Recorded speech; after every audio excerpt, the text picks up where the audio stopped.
seeing my screen? Yep, that's all good.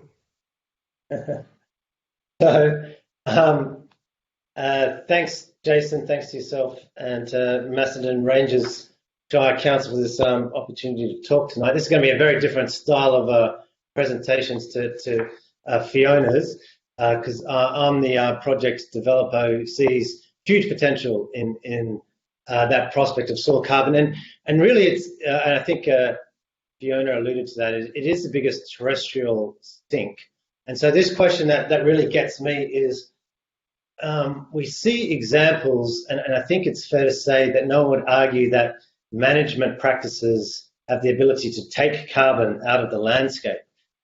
Poor management, excessive agricultural practice, excessive tillage can reduce carbon levels. So this question that I find fascinating, that compels me personally, and sort of certainly drives us from a commercial perspective, is this question is well, if we can take carbon out of these landscapes, can we put it back through those change in management practices? So I believe we can, and so this presentation is very much coming from that perspective as to yes, we can. Almost the Bob the Builder equivalent of soil carbon.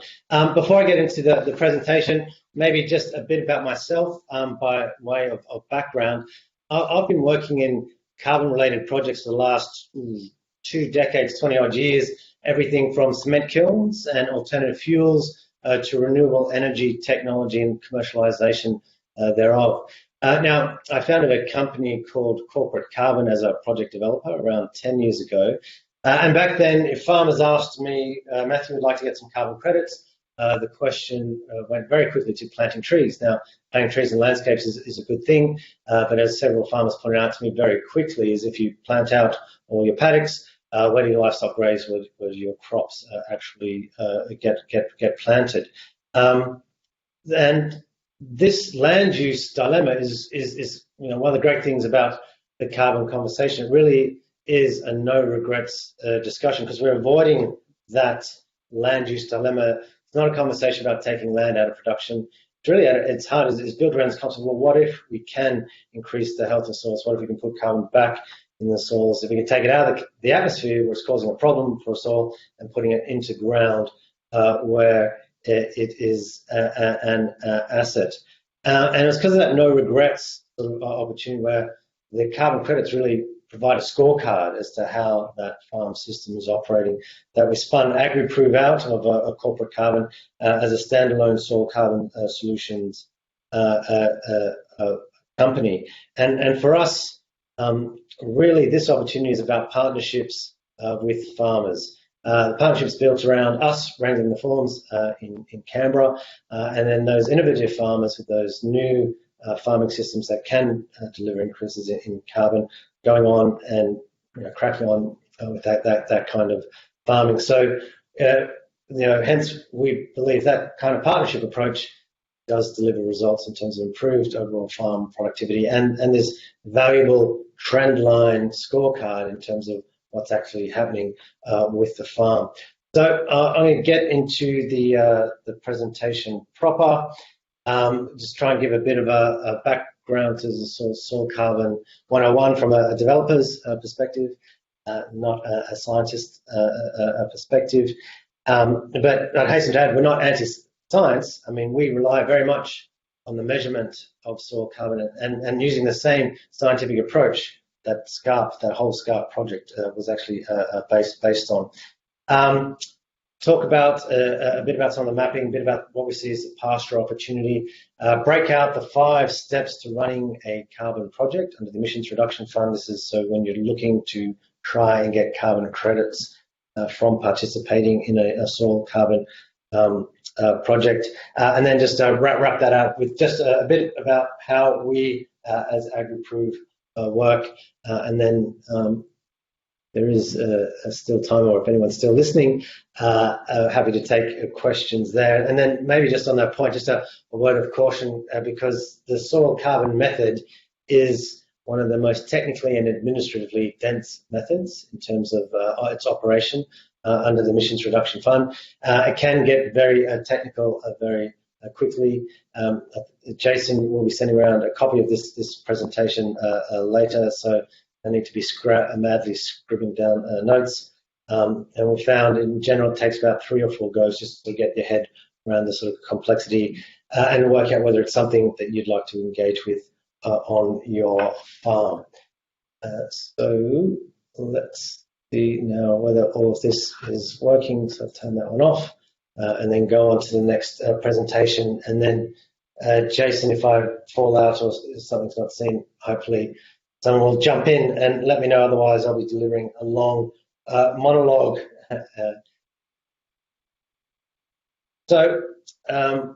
Why? You're going well at this stage. Going well. Thanks, Jason. So for us, in terms of our attractiveness to soil carbon projects, we see that potential where if you can build soil organic carbon content in soil is linked to productivity, and there's some great results from these innovative systems in terms of increased yield. In fact, 2 times the regional average in some cases is being reported. Other things that are reported to us in terms of the improved plant nutrient availability and really through that increase in soil biological activity.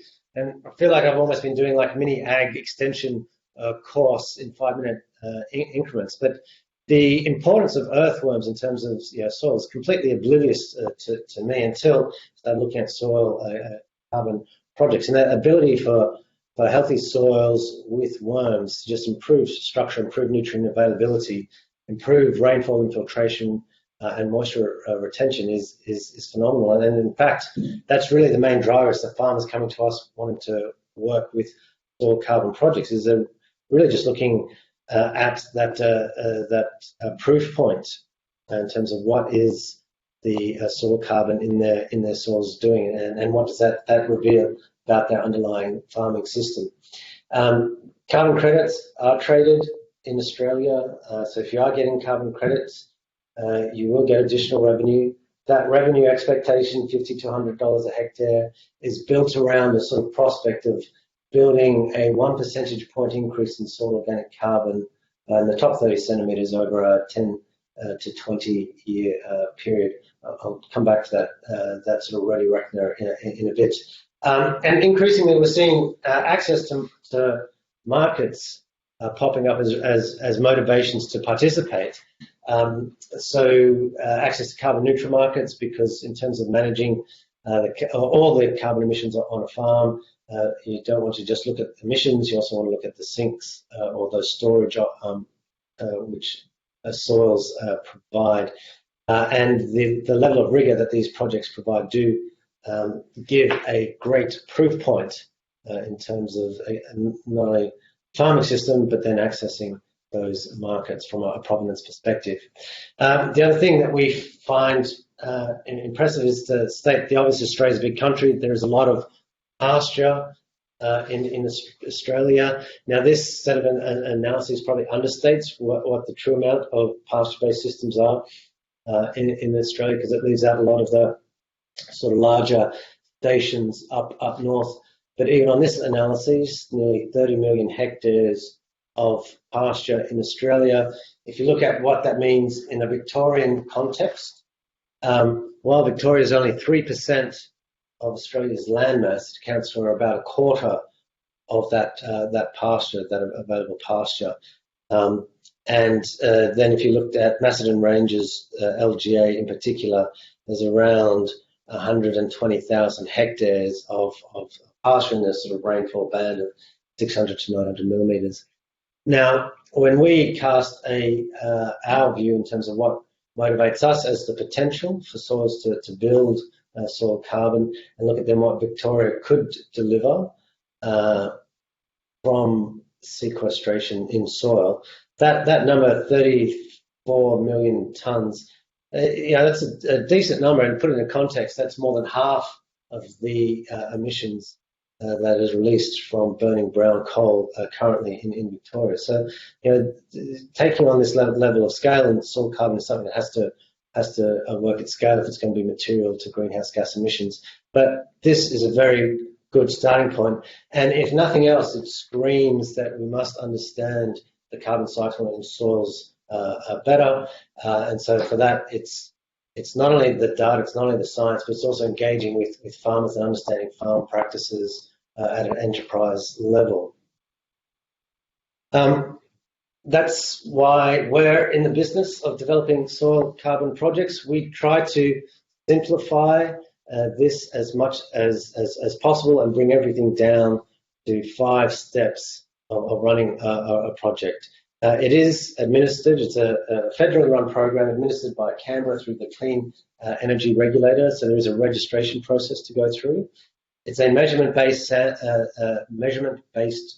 method, so we do have to actually physically measure soil carbon stocks at the beginning of the project and then successfully throughout the property. There has to be an intervention in terms of a new approach to business as usual in terms of how that farm and that farming system is going to be building soil carbon, measure again for subsequent rounds, and to the extent that there is a calculated measured increase, this at step 5 translates into Australian carbon credit units. So on that first step, in order to register a project, we register the project in our name.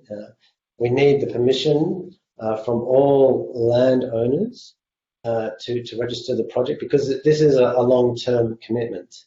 It's a 25-year project, and a carbon credit basically represents payment to keep 1 tonne of carbon dioxide equivalent stored in an agricultural system over that 25 years. So that commitment boils down to keeping the land in an agricultural system. So that's in land as an operating farm for a long-term period, and then starting off with the intent of changing practices to build soil carbon levels. So that baseline measurement, here's a map of one of the farms we recently baselined down in Tasmania. Physical measurement, and as I mentioned, based on the science, that scientific approach of the SCARP project. So it is actually world's best practice when it comes to sampling and sitting on various technical groups looking at the prospects for soil carbon around the world. Australia is held up as an example because we are the only country where it is possible to create soil carbon credits under a government-run program under a measurement approach.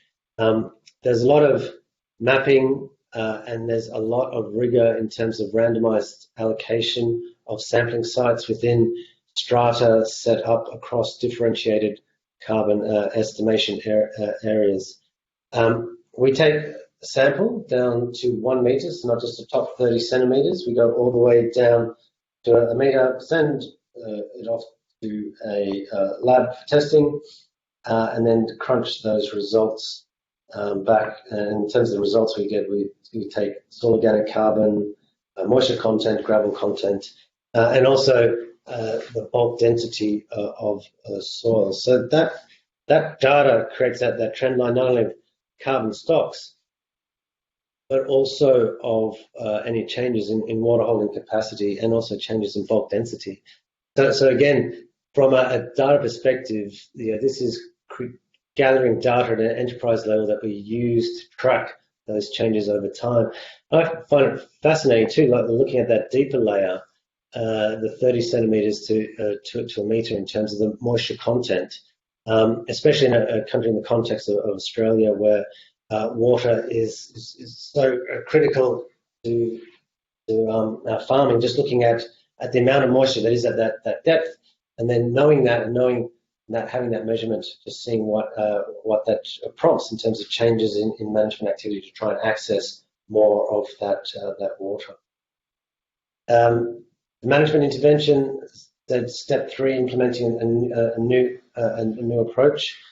Now, one of the tests for running a project is doing something that's new or materially different. And one of the novel approaches that we've just implemented this year is looking at baseline condition reports, looking at fractional ground cover. That's the amount of ground cover that's been on the farm over the last 10 years. And I did note in Fiona's checklist in terms of how to at least maintain soil carbon. It was like maintaining that ground cover is so important. So this harnesses quantitative satellite data over the last 10 years that sets up that baseline condition report. Because effectively that ground cover tells us a lot about what those management practices were over the last 10 years. In pasture-based systems, you can look at adding recycled organics, say compost, doing mixed species forages, managing your grazing activities to increase available biomass or eligible under the method. And we're starting to look at cropping through a similar lens as to how we can use that better satellite data to improve not only that historical record, but look at how these parcels of land are faring under the different management approaches. So then what we're quite hopeful for is that this removes a lot of administrative burden from farmers, because we're looking post-implementation, and here's a project that we've been working on where you can see that fractional ground cover definitely shifted post the project implementation.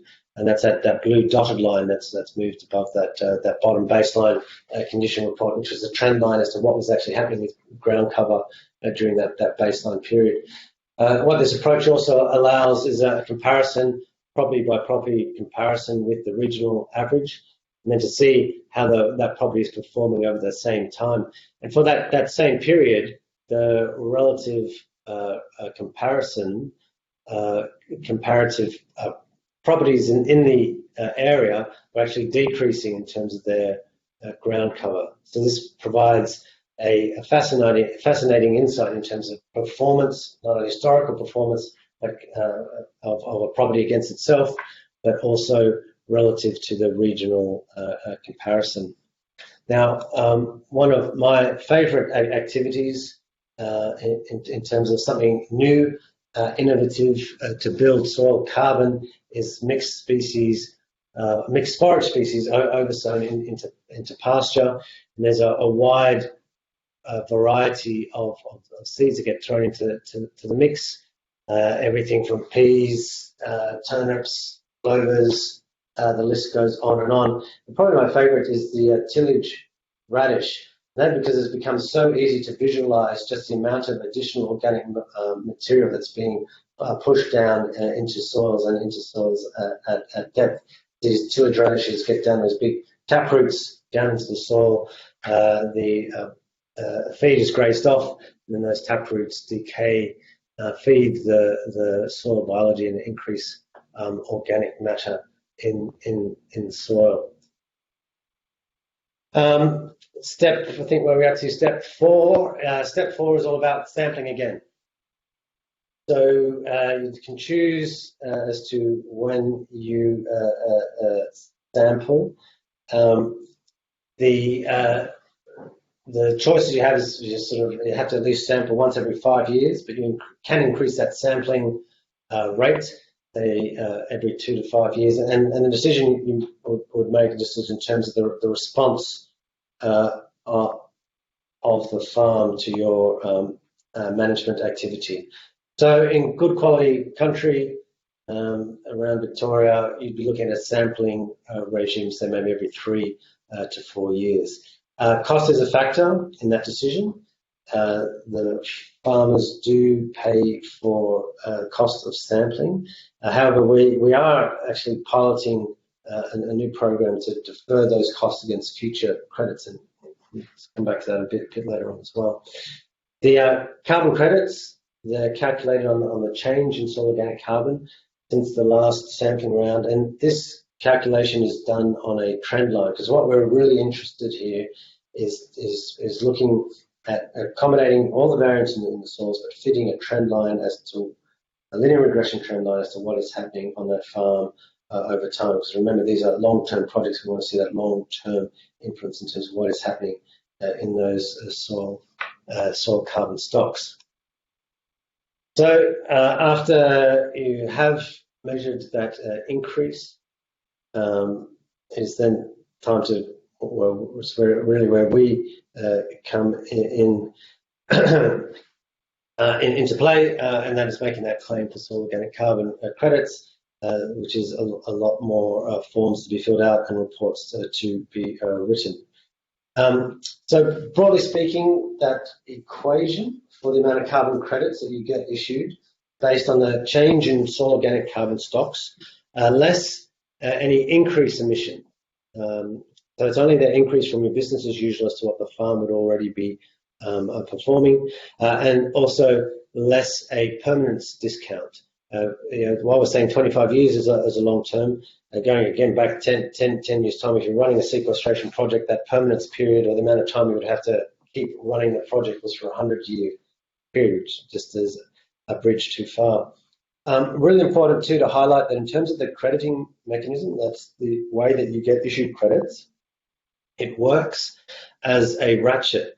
And by this, I mean you do not hand back credits if for whatever reason your soil carbon content goes backwards after a measurement and after an issuance of credits.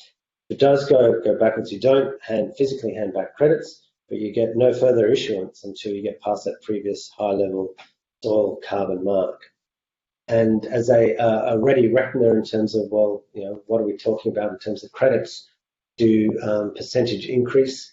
A 1 percentage point increase in that top 30 centimeters translates to 125 carbon credits. And coming back to that point I was making earlier is in terms of good carbon performing projects. So a project, say, from going from 3% soil organic carbon to 4% soil organic carbon, the timing affects the cash flow, and it's that the timing in terms of whether you hit that 1 percentage point increase over 10 or 20 years that determines the revenue, the per hectare revenue. Now, and here the real benefit of the measurement system is if you do get that, achieve that in a quicker time frame, you will get the benefit of those carbon credits. So if you are one of the Dean's outliers that's achieving great results over a short period of time, you still get the benefit of those soil carbon credits. Now, we were fortunate enough to work on a project which did get soil carbon credits. So here's a picture of Niels and Maya Olsen and myself in non-COVID haircut and facial hair times, where the Olsens at their farm in Hallora down in Gippsland have had 19.5 credits issued on a per hectare basis over two successive sampling rounds under their project. So that's trending on around about a 1 percentage point increase over a 10-year period. And Niels and the soil key, I think, is a great example of the sort of innovative farming systems doing mixed forage species. And look, Victoria's got many great farmers who are delivering great results in this space. So we've got a lot of interest and a lot of examples of farms doing great things on their farm, and really looking for that validation, that verification of what they're seeing and what they're experiencing in terms of that performance lift. So in terms of how we work, we've spoken to lots of farmers, and the overwhelming message to us was they wanted easier compliance, because the carbon government registration is an absolute minefield. Also looking for support, access to other farmers, looking for an overall technology platform to be able to manage all the complexity of the soil carbon program, and importantly, options to be able to manage their carbon credits in terms of when they're issued and how to sell those credits, in addition to future-proofing their farm in terms of any ease of succession or ease of sale. So really, our approach is trying to streamline and provide that sort of no regrets opportunity for participation. And we did really think about our commercial model as to whether or not we should be consultants offering services for fees, or whether to work on a success fee. And it gets back to that data, and the one thing I'd agree with in terms of Fiona's presentation is that there is a wide variety of soil performance and soil characteristics, and so it becomes very difficult to be able to say with any guarantee in terms of exactly what will be the result from improving farm management performance. So our approach that we thought was the fairest is to align ourselves in terms of working only on the success fee. So we, alongside the farmers, are looking to understand and develop more and more of those projects and more and more confidence in those systems that actually deliver carbon credits. Now, at the moment, the sort of cost outside that success fee is baselining. There is a pilot program on at the moment, though, in terms of where we can offer no cash up front baseline soil testing, so no cash up front. So we basically look at recouping those costs of sampling from a future flow of carbon credits, and that's effectively a non-recourse loan to farmers. So the security is the future carbon credits. If the project doesn't deliver those carbon credits, then that falls back on us in terms of our risk. And then in terms of those how those carbon credits are dealt with, we do have those options available in terms of selling at a future date on spot, holding onto credits, or fixing a price forward. I'll be more than happy, obviously, to talk in a lot more detail. Maybe one more thing just to add is we do have a number of soil keys that are sort of in various locations around the countryside. So we are looking to, especially with that technology, be able to make that available for a demonstration as to help more and more farmers evaluate for themselves in terms of that's a system that will work for them. So, Jason, I think that's the formal part of me done, and I'd be more than happy to answer questions. Thanks for your attention. My contact details are on the slide above. Thank you, Matthew. There's a couple of questions there. While you have a quick look over, there's two questions there at the moment, and if everyone starts typing in their questions, that'd be great. So the first, can you see that first question there? Can a difference in opinion of farm management lack of effect on carbon percent in soils be explained? Yeah, so look, I'll give a non-scientist explanation. And that's really, Jason, to point out that with that, especially that SCARP data, that was just a point in time. So that wasn't trend line data. That was a point in time measurement of a whole bunch of sites across Australia. And then the other thing from those other studies Fiona mentioned and described, and indeed a lot of the other literature, is they're long-term studies, but the farm management intent is missing. So we do not understand what was the intent of farm management in terms of were they running a farm system to try to build soil carbon? So maybe the analogy, a good analogy in this case, would be weight loss in the general population. So you can get a whole bunch of trend line data, a whole bunch of data, point in time data about various people's weights and how obese we all are getting. But unless we understand what the intent is of each individual, unless we understand what the intent is of land managers in this case, I don't see how we can draw conclusions as to management with intent as to what effect that has. And again, my observation on all of this is the importance of getting trendline data, the importance of being able to compare results at an enterprise level against what's been happening historically on that farm, and to keep coming back to this central point that there's no downside to more soil data. There's no downside to understanding more of that complexity and those interactions, with the biological, with the actual physical, the structural, and with the chemical. So that's how I might start to explain a lot of those studies, and then maybe to highlight again Dean's point. that even within some of these meta-study data, there's averages on averages. And when you go back to the source data, there are farms that are achieving high levels of soil organic carbon. So intent, trend line with comparison to what is happening on that farm, and then we certainly embrace the ability to deliver more soil data, and we think that this the soil carbon method provides a great way to get that data at an enterprise level with operational farms.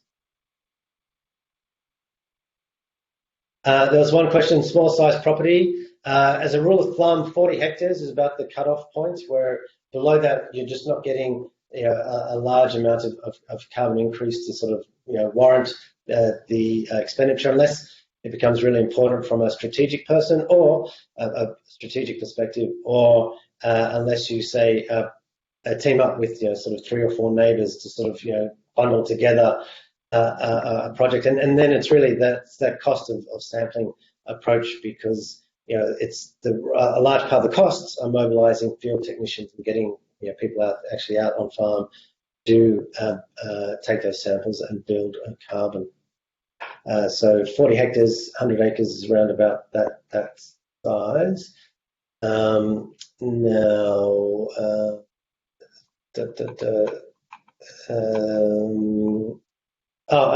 organising a soil key demonstration. Well, what a great opportunity to engage with you.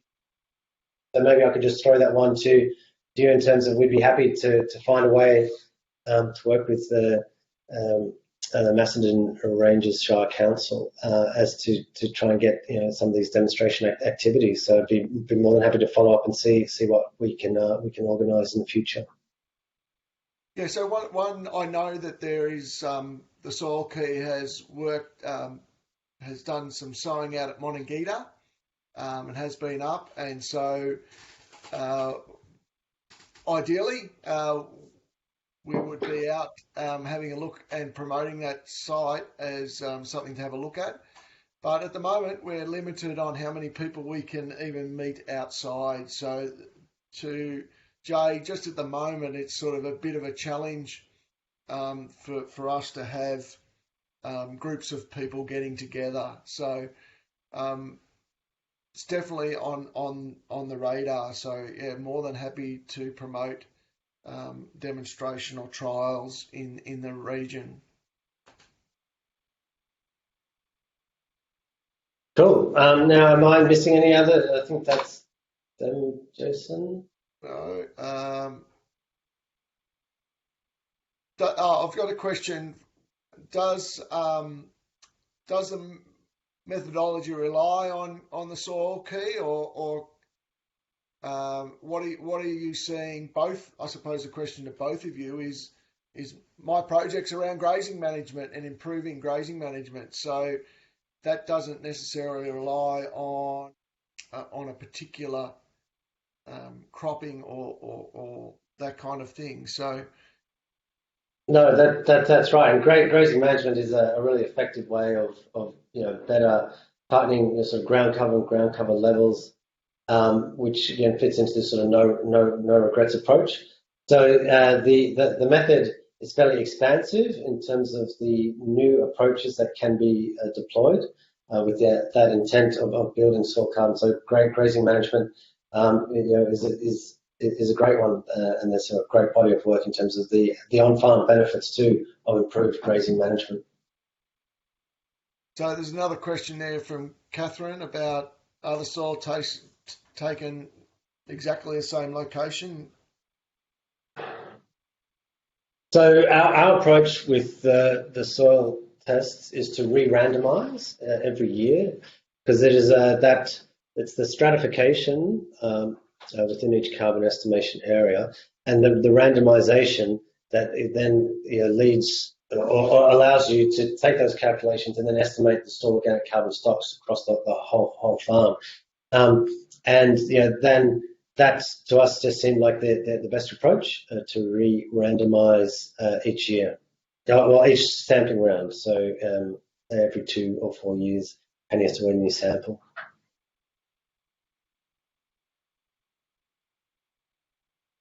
Okay. I've an opportunity now for one of our local people. Dean, did you want to have a chat now about what you offer? Thanks, Jason, and thanks, Matthew. Matthew and I know each other well, and we work closely we've slaved away closely for the last at least 5 or 6 years, I think. Matthew, is that right? It seems like a long time. Yeah, every bit of that. Yeah, and we collaborate because we've got mutual interests, and that's the only way it's really going to work at scale. What we do, in the local region, we've got this, as you know, Jason, and probably some others on the call, we've got a Mount Alexander Regen Ag Group, which is a 3-year program, and we're running people through this. It's essentially a stepwise or graduated learning process of looking at each of the elements that people expect to see in Regen Ag, and we introduce the topic, and then the following year we go in a lot more detail, and then the third year we start to tailor it to meet the landholder's specific needs. So we provide a lot of resources, and you're on that group, Jason, so hopefully you'll concur with those comments. So we've got our next meeting to kick off year 2 happening this Thursday. It is exciting, and what we are aiming to do very much as a core component of our program is to bring in the best available resources from around Australia, but our wings are being clipped a little bit with the borders and so on. But we do have a lot of good resources available within, reasonably close proximity. There are some terrific farmers and so on. And so what our goal in that program is to draw people's attention to the fact that increased carbon in your soil is essentially the primary indicator. It's the apex indicator of soil health. And if whatever you're doing is resulting in increased soil carbon, you're going to see all those other co-benefits, not least being more dollars in your hip pocket over time. So I think we're at a point in time, and we provide a whole range of services. We go out in the field, we do soil testing, and a lot of people in our group have had the cores taken down to a metre, 30 centimetres in a metre. We run them through the same lab that we do our soil carbon projects used for that. And for example, this Thursday, we've got one of the directors from the lab actually coming online and explaining to people who've already had the tests done how to read and interpret those soil test results. Otherwise, it can be a bit of gobbledygook. But look, I've got to say that there is, quite a remarkable level of interest amongst people now, and Matthew would have seen this all around Australia, and it is exciting. You meet some awesome people, and the science is really vindicating what many people are saying. And we threw out a challenge to one of the lead CSIRO scientists a couple of years ago, and he had some misgivings or doubts about the ability to build soil carbon based on his current. So I've given you half a clue who that is. His knowledge of soil carbon and how it's built, and then I sort of confronted him nicely and said, "Well, you've seen how quickly soil carbon can be built at some of these leading regen farms around the world." And I mentioned one or two, and he said, "Well, ironically, I was there just 3 weeks ago." So the challenge, I just said, and as part of that conversation, was, "Well, you're a well-regarded scientist. You're right across all this stuff. Can you explain what you're seeing on this farm, which has had the science and the universities and so on pouring over it for the last 2 decades?" And he said, "No, I can't, but I guess that's my job to figure out how it's happening." So I think it's terrific that you've got Matthew on tonight to talk about this. I think it's a good overview as to how the soil carbon industry, if I call it that, is emerging, and what the key steps are to get on board. So I encourage everyone to do so. So thanks, Jason, it's my little soapbox with. No problem, Dean. Just before we leave, I will now unmute you all, and you can unmute yourselves. And I'd appreciate if you could show your thanks in the usual way, and to both our presenters tonight. And as I said at the